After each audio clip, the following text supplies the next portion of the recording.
Hi there, my name's Chris Can with Australia's Mining Monthly and Mining Magazine, and we're in Singapore at the Future of Mining Asia. With me I have Saurabh Dasgupta, who is with RightShip. Saurabh, thanks so much for joining us. RightShip obviously doing a lot of work in supply chain security. How do you see your role in ensuring that it's also sustainable?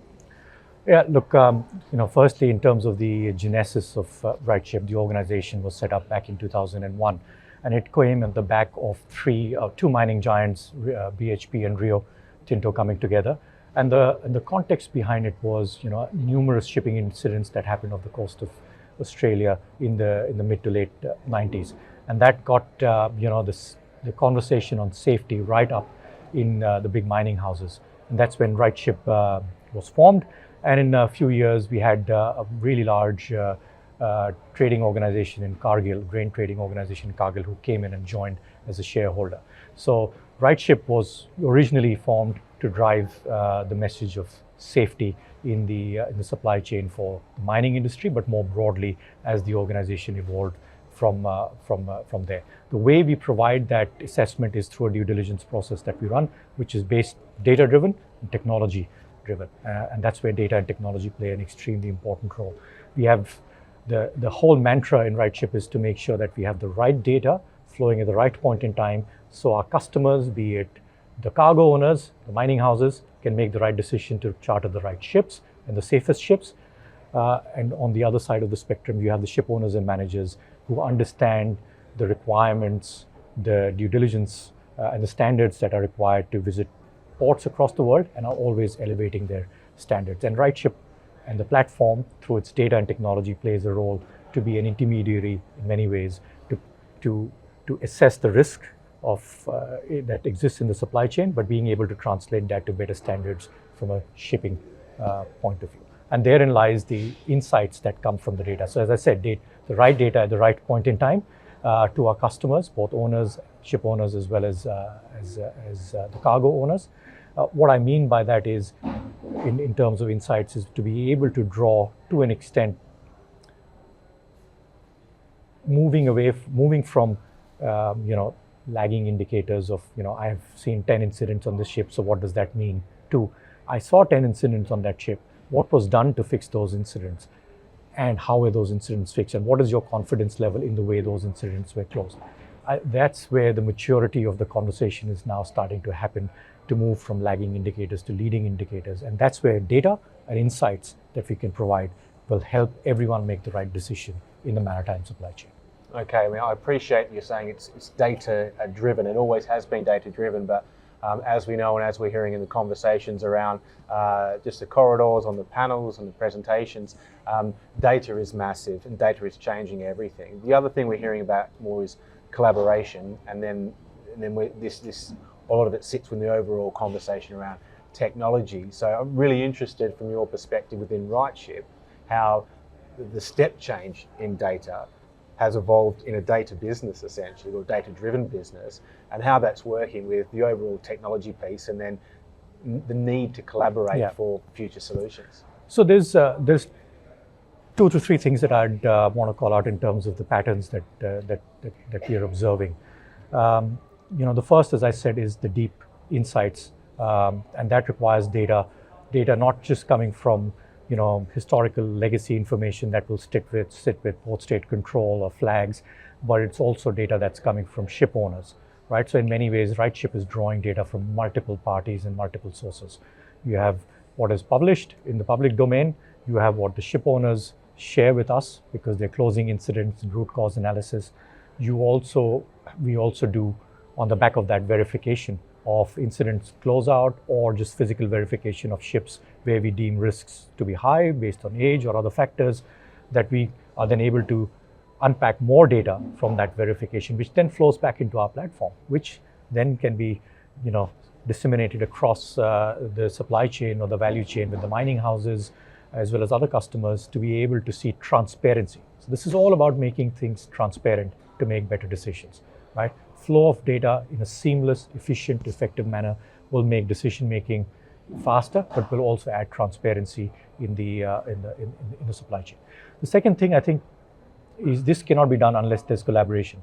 right? The platform is the means for collaboration between the ship owners as well as the mining houses or trading organizations, right? They come together on this platform. The mining houses come together because they want due diligence. The ship owners come together because through that due diligence process, they make their ships more commercially tradable. So therefore, continuously elevating their own safety standards makes their vessels more tradable in the market. But for that to happen, there's need to have data flow seamlessly from the owner to the cargo owner, the vessel owner to the cargo owner, so that the decisions are made in an effective manner.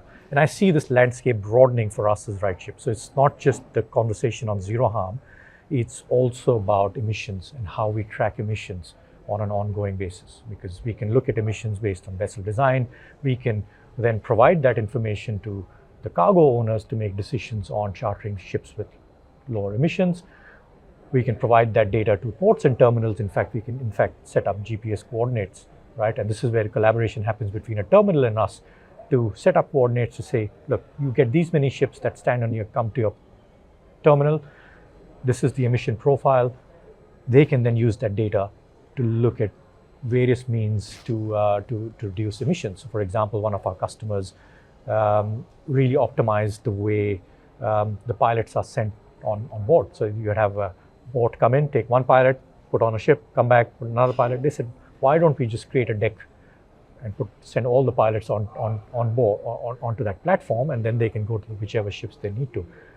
Help them optimize the emissions by 20 to 25%.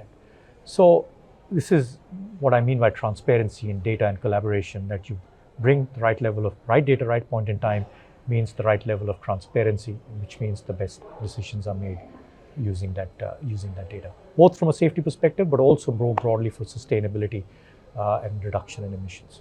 So the emissions angle is something that you've been working on. It's live, the data's out there, you're applying it.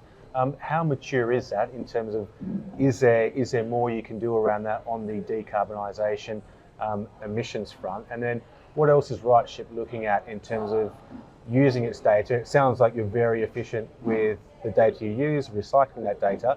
What else do you see? Where else do you see the potential? So we've been on the journey on decarbonisation for more than a decade. In fact, we were the first ones to actually, along, of course, with the IMO regulations, we're the first ones to put across a GHG rating on vessels.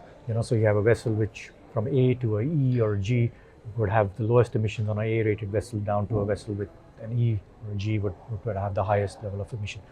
That in itself brought a lot of transparency and the right conversation in the industry, where you have players in the mining industry who are really leading that change to drive reduction in emissions, not just in their mine site, but also in the maritime supply chain. And therefore that becomes a tool for them to make decisions on which ships to charter. So that's why when I talk of due diligence, it's a comprehensive due diligence from a safety point of view, but also from an emissions point of view. So that's already there. It's been, and then since we launched it about a decade or so back, has really evolved. And we are now starting to publish what the IMO now calls the carbon intensity index, which is the actual emissions that we see from the ship. So our emissions is based on vessel design, and you have the carbon intensity index, which tells you the actual emissions that's coming from the ship, and you can actually combine that and say, right, so where are we going wrong? Are the ships waiting too long at port, or the ships not being run efficiently? Those conversations are starting to happen, and it's all again powered by aggregating data and a wide range of data, and then drawing those insights. The next step from here is to say, right, how can we actually help the supply chain reduce the emissions, which is what energy saving devices are ship owners or even cargo owners mandating or looking to pilot or trial, and can we then using that data say, well, your ship was a C rated or a D rated, but because you used anti-fouling paint, for example, your emission profile is now changed, and it could be a A rated or a B rated ship. So that then drives the right investment in the right energy saving devices in the supply chain. So it's not just about, can I look at ammonia? What can we do here and now with the fuel mix that we have today, that if we put the right energy saving devices, as I said, could be anything from paint to looking at wind or other means, which then can flow into the emissions rating of those ships. And again, then the cargo owners then make the right decisions on the back of